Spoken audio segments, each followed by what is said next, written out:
Okay, magandang gabi sa inyo. So, dito tayo ngayon sa ating recap, no? Sa ating FAB M1.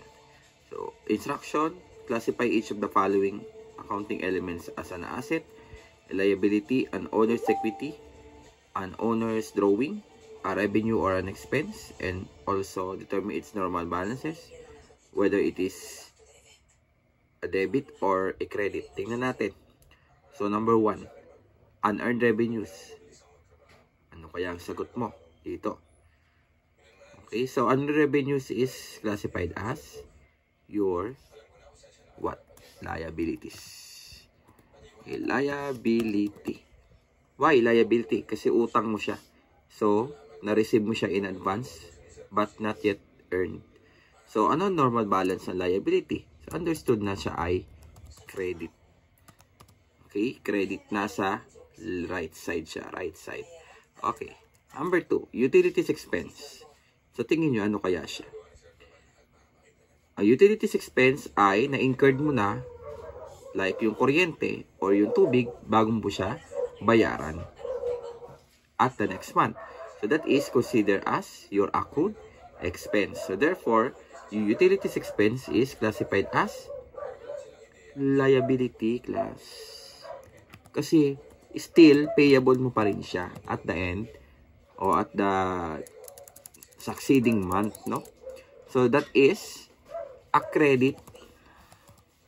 Okay, credit siya. Okay, prepaid insurance. So, prepaid insurance means a prepaid insurance that is part of your prepaid expense. That prepaid expense is considered as expense that is already paid but not yet incurred. So, ibig sabihin, nagbayad ka in advance pero hindi mo pa ginagamit. So, that is considered as expense or asset. Pag-isipan ninyong mabuti. Hindi siya pwede mag-expense dahil po siya ay prepaid. Already paid in advance but not yet incurred. So, ibig sabihin, gagamitin mo siya in the latter. Kaya, consider as asset. Nagigets. Okay. So, asset, therefore, siya ay matik na debit. Debit siya.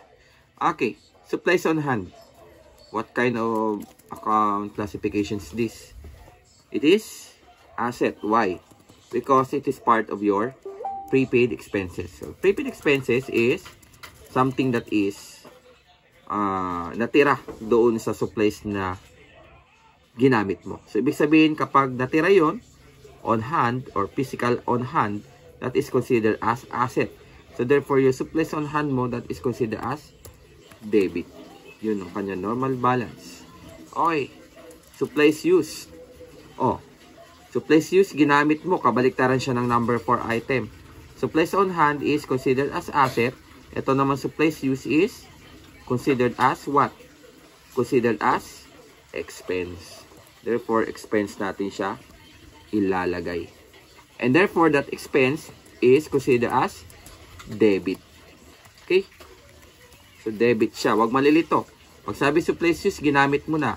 Supplies on hand, yung natira mo doon sa iyong asset. Okay. Next. Next item.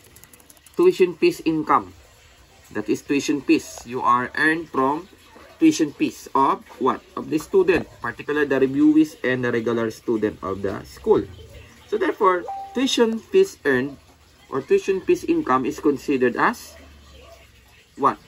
Considered as a revenue, not a liability. Because you already earned na, hindi na po siya part ng inyong liability.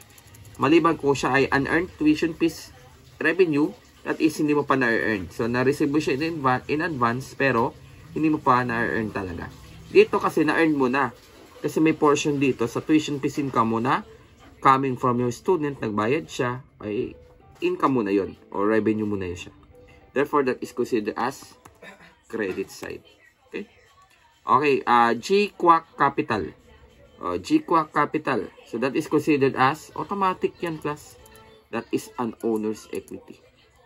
Okay, owner's equity. Why? It is considered as capital ni owner. Ayan, capital ni owner. That is owner's equity. Mali pala yun. Okay, equity. Equity siya. Sorry. So, that is credit. No, credit siya. And also, the capital is the net asset. No? Huwag kakalimutan. Pwede natin siyang tawaging net assets. Okay? So, owner's equity is equivalent to assets minus liabilities on the proprietors or proprietary equation. Okay. Sequencing drawing. So, that is drawing is considered also as owner's drawing class. That is owner's drawing. Pagmamayari siya. Yung capital ay pagmamayari ng owner pero nag-withdraw siya dahil sa kanyang personal use. Kaya gagamitin mo as drawing or owner's withdrawal. Okay? That is considered as normal balance ng drawings. That is debit. Okay. Motor vehicles. Motor vehicles is part of your property, plant, and equipment. Under the definition of the PAS 16 or the Philippine Accounting Standards number 16 that is used in the ordinary course of business and also generate income from the company because sabi nga, nakadetermine niya sa delivery capability ng isang motor vehicle. Kaya consider natin siya as a non-current asset, no? So that is a motor vehicle at the end of the period, magiging expense siya dahil sa depreciation expense. And therefore, madirecognize na siya sa book ni company kasi fully depreciated na siya. So that motor vehicle is subject for depreciation. It is considered as asset. It brings future economic benefit to the company and has a control of the management. And also, it is debit side. Maliwanag? Okay. Insurance expired. Class, huwag malilito sa insurance unexpired and insurance expired. Insurance expired is considered as part of your expense. And that expense is a gross outflow of the company. So, ibig sabihin, gross outflow, in the ordinary course of business, natural na nagkakaroon po tayo ng expense account. So, that insurance expense is what? Considered as expense and therefore under the debit side. So, yung insurance unexpired naman, kung yan ang itanong dito, it is considered as your asset. It because hindi pa na-expired yung portion na yun.